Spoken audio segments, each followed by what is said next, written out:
The last photo on my phone of Noah and me is from the morning we left for Alaska. Before the betrayal, before the screaming cold, before the long nights when I thought death would come quietly in my sleep. In the picture, Noah is halves, smiling, the way he always does when he's trying to hide irritation. He had barely touched his breakfast that morning, pushing scrambled eggs around with his fork, while the winter sun leaked pale light through our kitchen window. He looked older than 16, shoulders tense, jaw tight, eyes carrying a heaviness I hadn't yet learned to read. I convinced myself the trip would help us. It had to. We were splitting at the seams, and I wasn't ready to lose him after losing his father. But grief does strange things to people. It corrodes, it distorts. It makes familiar faces look like strangers under the right light. We drove north in silence, broken only by the crunch of snow under our tires and the roar of the engine as the world grew emptier around us. Trees stretched endlessly on either side of the road like dark ribs, enclosing a body we were driving into. Alaska has a way of reminding you that you are very, very small. No one comes up here in winter. Noah muttered as we parked near the trail. Snow flurried sideways, stinging my cheeks. It's stupid. I thought we could just reset. I forced a smile. Get some fresh air, talk, he repeated as if the word was a threat. I should have listened to the warning in his voice. But I was a mother trying to stitch wounds with hope. We hiked for hours. My legs ached, but Noah walked fast, barely glancing back to see if I was keeping up. His backpack swung behind him like he couldn't feel its weight, or the weight of what he was carrying inside him. When we finally reached the clearing, dusk was dripping into the sky. A pale lavender, beautiful, quiet. Too quiet. I bent down to drop my pack and caught my breath. Let's set up the tent before the light goes. But when I looked up, Noah wasn't unpacking. He was staring at me with a face I didn't recognize. Cold, flat, hollowed out. Mom, he said in a voice that cut sharper than the wind, I'm done. I blinked, confused. Done with what? Noah, what are you talking about? You, just one word. My stomach sank. Honey, can we not do this here? It's getting dark. Let's just... He stepped back, brushing snow off his sleeves. You should have died with Dad. The world jolted. My ears rang. The snow around us suddenly felt too bright. What? You heard me. His lips curled. You think I don't remember? You were driving. You messed up. Dad is dead because of you. My knees weakened. 2 years of guilt, 2 years of nightmares, 2 years of replaying that single moment on the icy road. I had never heard him say the blame out loud. Until now, I opened my mouth, but nothing came out. He continued, I've thought about it a lot. How quiet things would be if you were gone. Noah, I figured the forest could finish what you messed up the first time. My heart stuttered. You can't be serious. But he was already walking backward toward the car. Noah, stop by, he said with a shrug, like he was tossing a wrapper into the trash. Go meet a grizzly bear. The headlights blinded me as the engine roared to life. I stumbled forward, slipping in the snow. Noah, please. The tires spun, kicking up a spray of ice. Then he turned the wheel and drove away. I chased the fading taillights until my lungs burned, until my throat tore, until the sound of the engine dissolved into the endless forest. And then silence, a silence so thick it felt like the whole world was holding its breath, waiting for me to understand. Asterisk, asterisk, I was alone. Truly alone, left to die by the boy I gave life to. Asterisk, asterisk, the temperature dropped fast, my fingertips went numb. I wrapped my arms around myself, trying to breathe through the spinning panic. No, the name exhaled out of me like a dying flame. There was no trail to follow, not in the dark, not in the storm. The forest looked different now, not beautiful, not peaceful, predatory. Every tree leaned in like it was listening. Every shadow looked like teeth. The cold crept under my clothes, into my bones, whispering that if I sat down just for a minute, I wouldn't get back up. But fear kept me standing, fear of dying, Fear of never understanding why Noah hated me enough to abandon me. Fear of becoming another nameless body swallowed by the Alaskan wild. The sound came first, a deep, distant crunching of snow. Something was moving, something large. I spun in a circle, heart slamming into my ribs. Branches rustled. A low grunt echoed between the trees, and then I saw it, a massive paw print in the snow, fresh, deep, wide enough to swallow my entire hand. A grizzly had passed through recently, or was still here. My breath fogged in a shaky cloud as I backed away, forcing my legs to move despite the freezing ache. "Please," I whispered to no one, to anything, "not like this." The forest didn't care. It kept breathing around me, ancient and indifferent. The snow kept falling. The cold kept digging its claws in. And I walked not toward hope, not toward safety, but simply away from the memory of Noah's voice saying, asterisk, asterisk, go meet a grizzly bear. Asterisk, asterisk, half an hour later, my hands went numb enough that I couldn't feel my fingertips. My boots were soaked. My vision blurred around the edges. I stumbled over a root and collapsed to my knees. The snow burned like fire on my skin. This was it. This was the end he wanted for me. My thoughts blurred. My heartbeat slowed. My eyelids drooped. And just as the darkness began to close in a crack of wood, a flicker of orange light, a door creaking open somewhere ahead, a cabin, real, solid, human, I forced my legs to stand. Every step felt like lifting cement blocks, but I moved, I pushed through the trees, I staggered toward the dim glow like a moth to a flame. By the time I reached the cabin door, I barely had the strength to knock. My fist hit the wood once, twice, then everything went black. Warmth came back to me slowly, first as a tingling in my fingertips, then as a dull ache in my limbs. It felt like surfacing from the bottom of a frozen lake. When my eyes opened, I wasn't dead. I was lying on a rough wool blanket in a dimly lit cabin. A fire crackled in a stone hearth, the flickering glow painting the wooden walls in shades of orange and gold. My heavy, ragged breaths were the only proof I was still alive. A pair of boots stepped into view. I jerked upright, heart hammering, but my body protested with a wave of dizziness. A man crouched beside me. A stranger, tall and broad, shouldered, his face carved by years of winter wind.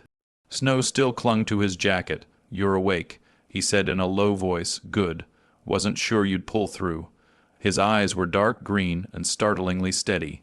Not soft, but not cruel either, just observing. I struggled to speak. Where am I?" "A trapping cabin," he said. "One of mine. I found you collapsed outside. You found me." My voice cracked. I thought no one came out here. I do. He sat back on his heels, studying me more closely. "My name's Elias." "Elias," I repeated, still dazed.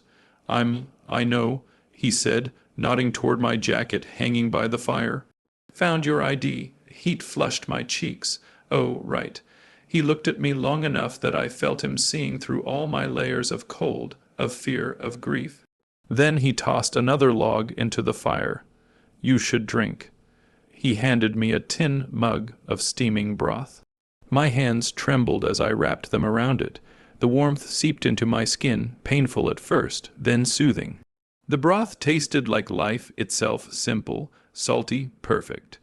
Only after several sips did the memory of the forest return all at once.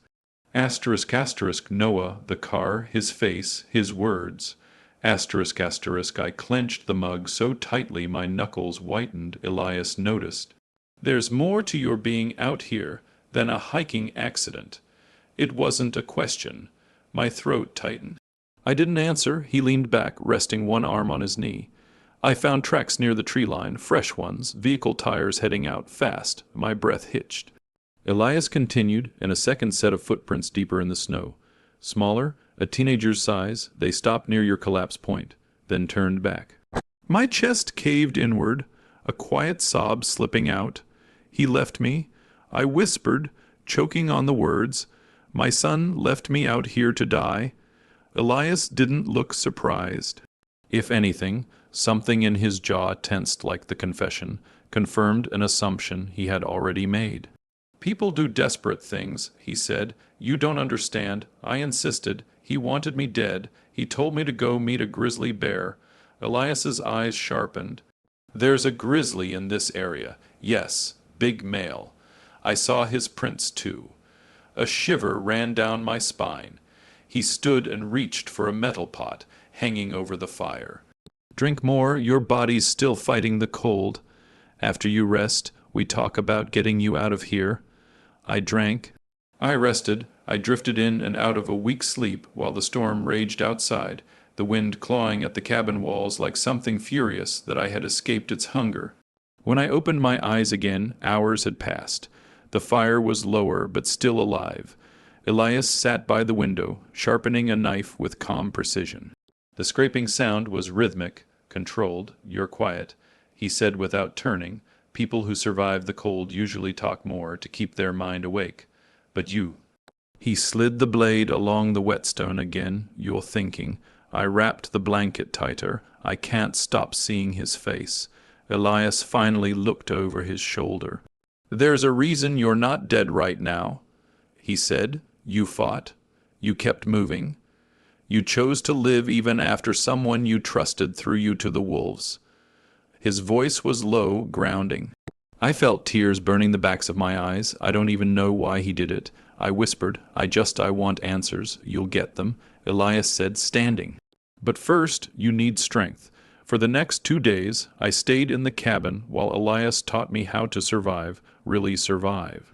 He showed me how to start a fire with wet wood, how to move quietly through snow without sinking, how to identify a grizzly's territorial signs, how to breathe steadily when fear tries to steal all the air.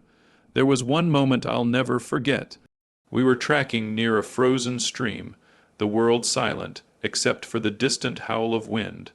Elias stopped suddenly and raised a hand. Listen, he whispered. A low rumble shivered through the trees, a deep, guttural exhale, the kind that vibrates in your teeth. A grizzly? Close. My pulse exploded. What do? We respect him, Elias murmured, and we move.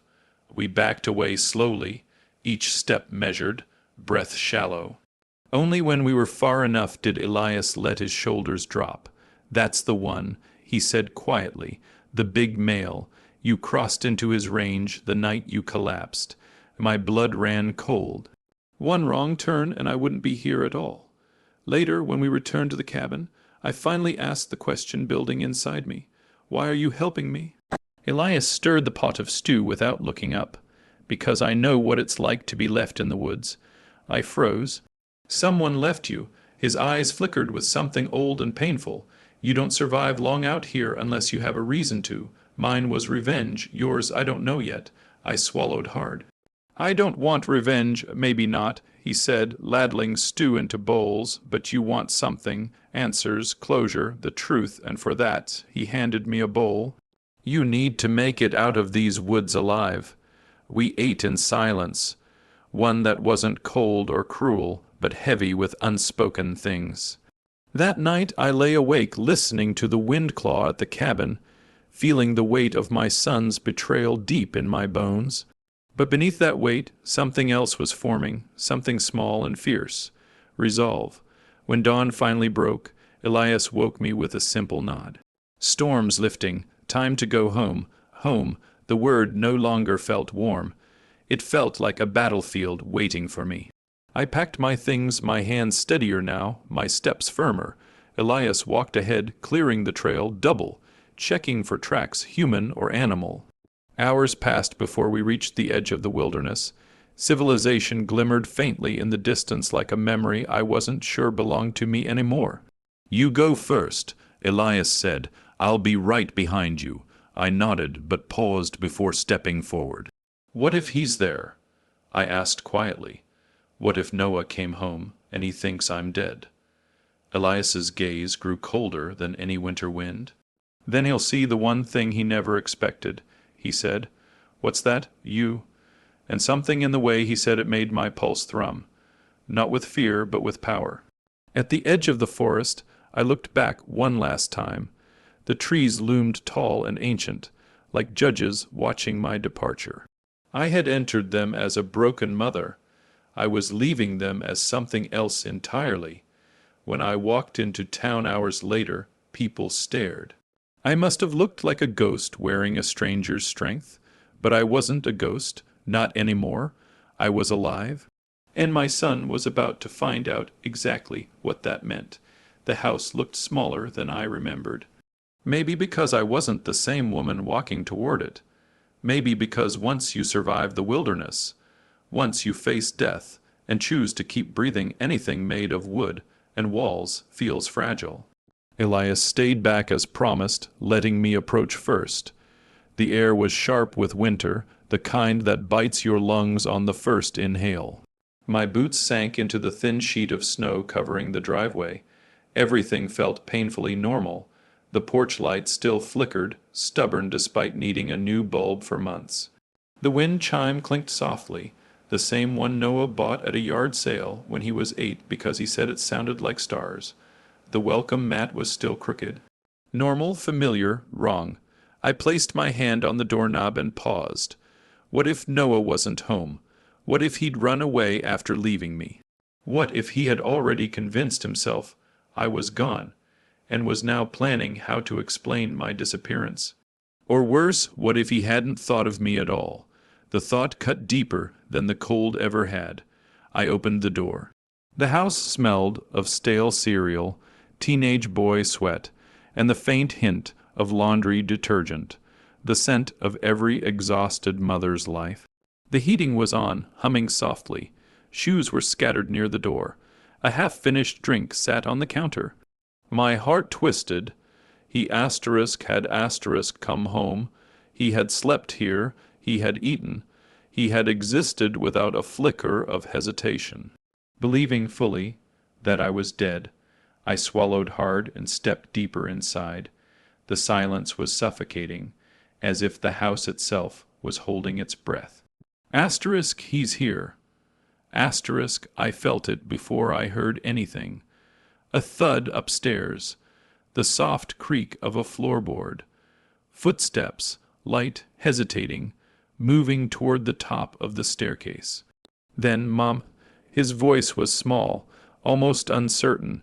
I stood at the base of the stairs, hands trembling but not from fear. From something harder, something deeper, Hi, Noah. He appeared at the top step. His hair was messy, his sweatshirt wrinkled, and there were dark circles under his eyes. For a moment he looked like the little boy who used to run into my arms after nightmares. But when he saw me, fully saw, I was real, alive, solid. His expression shattered. His face drained of all color, his knees buckled, and he gripped the railing. Mom, his voice broke. How are you? I didn't move. I let him take in the sight of me, the worn clothes, the bruises. The cuts, the woman he abandoned in the woods, standing now in his safe space, in the warmth he had kept for himself. I'm home, I said softly. He said nothing for several seconds. His chest heaved like he couldn't breathe. You didn't die. His breath hitched. No. I answered calmly, I didn't. His eyes darted around, looking for an explanation, a loophole, an escape. Then he whispered, I thought you were gone. My voice sharpened without rising. That was the idea, wasn't it? He flinched like I'd struck him. I didn't mean to. He stopped, corrected himself. Okay, maybe I did, but, Mom, you don't understand. Explain it to me. I crossed my arms. I've walked through frozen hell. I've had time to listen. He sank onto the top step, burying his face in his hands. It was the accident, he said, voice muffled. Dad, I can't. Every time I see you, I see him dying. I see the windshield, the screaming, the snow, I see everything. My throat tightened, but I forced myself to stay still, to stay strong. He continued, I thought if you were gone, maybe the memories would stop. My heart cracked. Not because he hated me, but because his hatred came from a wound neither of us had treated. But that didn't erase what he did. A new emotion bloomed inside me, a cold, quiet fury, built not from violence, but from clarity. He finally looked up, eyes red. "Are you gonna tell the police?" "No," I said. His shoulders sagged in relief. "But," I added, "I didn't come back alone." His head snapped up. Heavy footsteps sounded behind me, measured, confident, unmistakably adult. Elias stepped into view from the doorway, no longer wearing his heavy winter coat. He looked taller, more solid, more real inside the frame of a home. Noah's eyes widened. Who is that?" I held his gaze. "Someone who knows what you did." Panic flickered across his face. "Mom, no. Please, relax," Elias said, voice calm but steel-edged. "If I wanted to punish you, we wouldn't be having this conversation."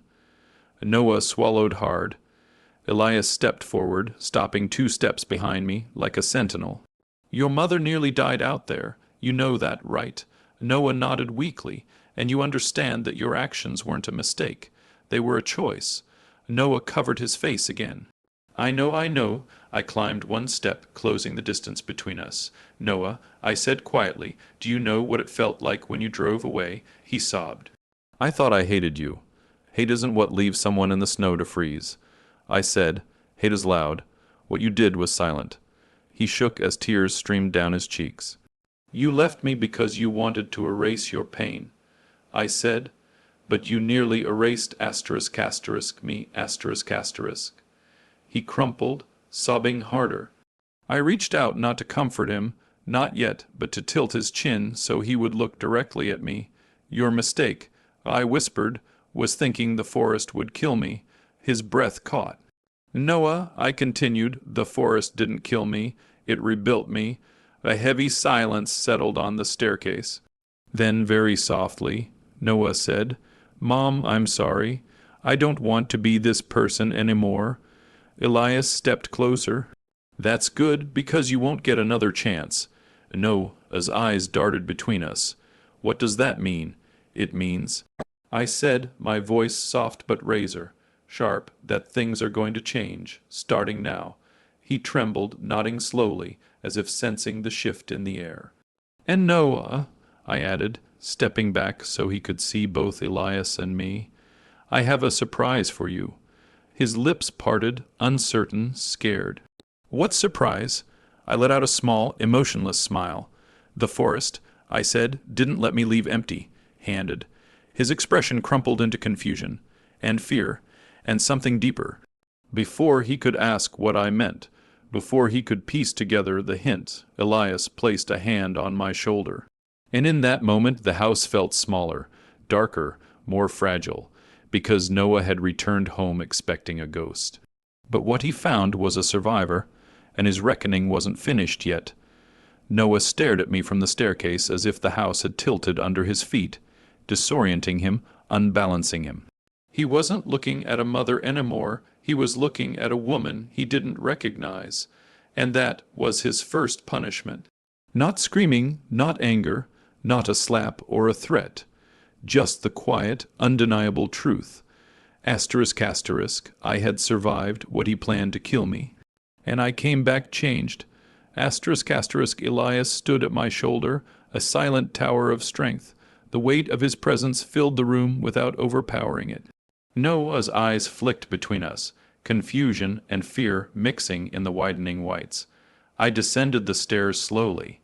"Noah," I said softly, "you told me to go meet a grizzly bear." His jaw clenched. Shame rippled across his face like a shadow. "Mom, please, I was angry. I wasn't thinking." "You were thinking," I corrected. "You were thinking very clearly. You planned it. You waited until we were far enough from the road. You made sure it was dark. You made sure your phone had service and mine didn't." He swallowed hard. I know, I messed up, okay. I thought it would make everything easier. "For you," I said. "Not for Dad. Not for me. Not even for yourself." His breathing hitched. "I'm sorry." Elias's voice rumbled low. "Sorry isn't a magic eraser." Noah flinched again. "But you're not going to prison."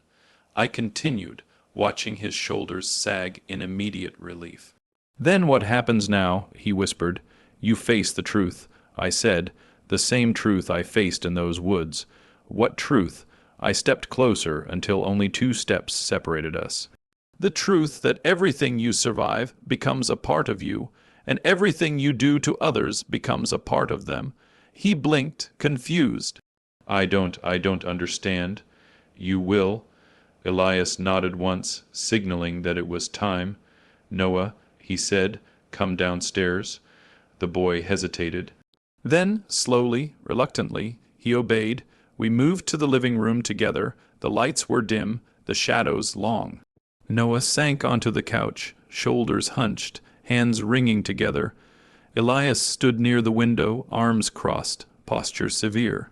I sat in the armchair across from Noah, knees inches from his. He looked younger than ever, smaller. Breakable, good, I thought. Let him feel the weight of his choices. But beneath the cold flame of anger inside me, something else simmered. Something painful, a memory of the boy he had once been. Do you remember? I began quietly, the first time we went camping as a family. He blinked in surprise. What, you were 7, Dad taught you how to build a fire. You made it burn on the first try, you were so proud. Noah's shoulders trembled. He told you, I continued, that the wilderness is brutal but fair, that it only kills those who don't respect it. Noah whispered, Mom, please don't. I leaned forward, voice calm, unwavering. You left me in that brutality with nothing. No food, no warmth, no help. I want you to understand what it feels like to have the world go silent around you, to face your own choices without excuses. His voice cracked. I was angry. And now, I said, I'm disappointed. That hurt him more than anything else. His face twisted, tears welled. Elias stepped forward and placed something on the coffee table. A backpack. The same backpack Noah had packed for me for the trip. Empty now. Noah's eyes widened. Why did you bring that back? You're going to wear it. Elias said, his tone measured. And you're going to walk with us. Noah's blood drained from his face. Walk where? Outside, Elias replied. Into the dark, just far enough for you to feel what it's like to be completely alone. No.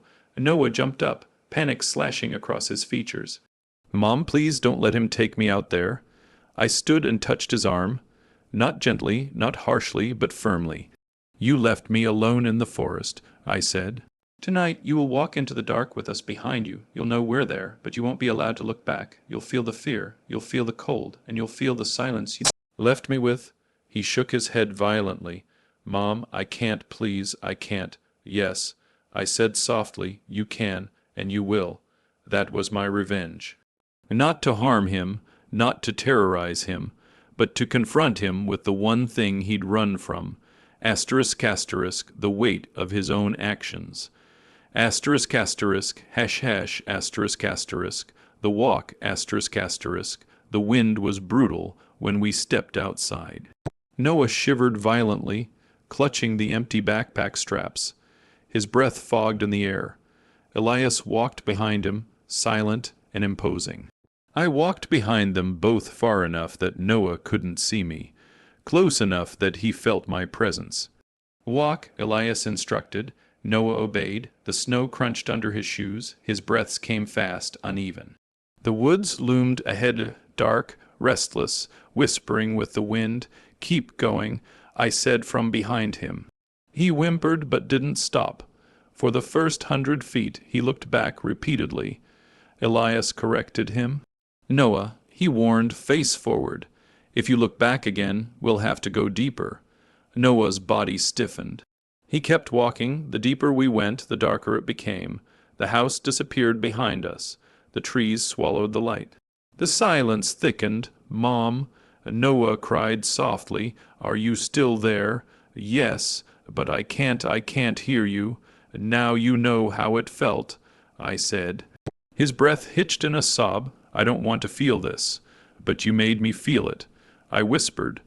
Elias placed a gloved hand on Noah's shoulder, stopping him. That's far enough, he said. Noah collapsed to his knees, crying openly now, shaking violently. Not from cold, but from fear, guilt, shame, and the crushing realization of what he had done. I stepped closer. Noah, I said, kneeling beside him, look at the woods. He turned his head slightly, frightened. That darkness, I whispered, is what you left me in. But do you know the difference? He didn't answer. I walked out, I said, and so can you. His sobs quieted tonight.